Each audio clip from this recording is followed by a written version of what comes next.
Hello, in this video I want to show you how to fix the issues when you want to download and install Call of Duty Mobile, but you can't seem to find it on the Google Play Store for Samsung Galaxy Xcover6 Pro.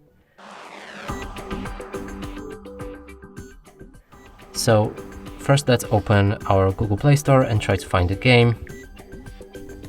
But as you can see, there's no real results, and to fix this we need to go back, click on the profile picture, navigate to the settings, family and parental controls.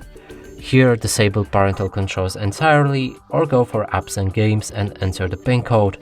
Select OK and increase PG to at least 16. Make sure to save the settings afterwards and go back.